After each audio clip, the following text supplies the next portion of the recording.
Crossroads kids, I'm Jessie. And I'm Sam. And we're going to keep reading your Bible story to you tonight. We're in Matthew chapter 26, verse 36. You ready? Ready. Jesus prays in Gethsemane, which is a garden. Then Jesus went with his disciples to a place called Gethsemane. He said to them, "Sit here while I go over there and pray." He took Peter and the two sons of Zebedee along with him. He began to be sad and troubled. Then he said to them, "My soul is very sad. I feel close to death. Stay here. Keep watch with me." He went a little farther. Then he fell with his face to the ground. He prayed, "My Father, if it is possible, take this cup of suffering away from me. But let what you want be done, not what I want." Then he returned to his disciples and found them sleeping. "Couldn't you men keep watch with me for 1 hour?" he asked Peter. "Watch and pray. Then you won't fall into sin when you are tempted. The spirit is willing, but the body is weak." Jesus went away a second time. He prayed, "My Father, is it possible for this cup to be taken away? But if I must drink it, may what you want be done." Then he came back, and again he found them sleeping. They couldn't keep their eyes open.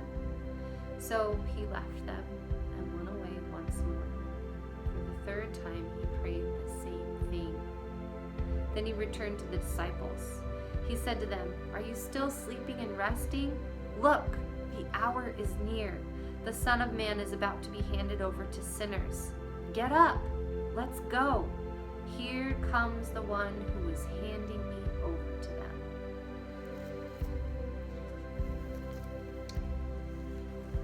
While Jesus was still speaking, Judas arrived. He was one of the 12. A large crowd was with him. They were carrying swords and clubs.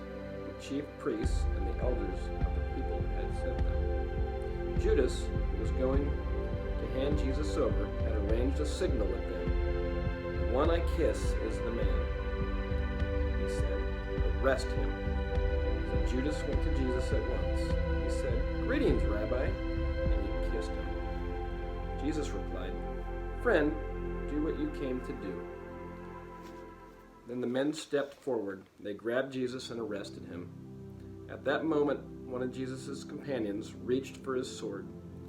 He pulled it out and struck the servant of the high priest with it. He cut off the servant's ear. "Put your sword back in its place," Jesus said to him. "All who use the sword will die by the sword. Do you think I can't ask my Father for help? He would send an army of more than 70,000 angels right away. But then, how would the scriptures come true? They say it must happen in this way." Thanks for listening. Love you guys. Miss you.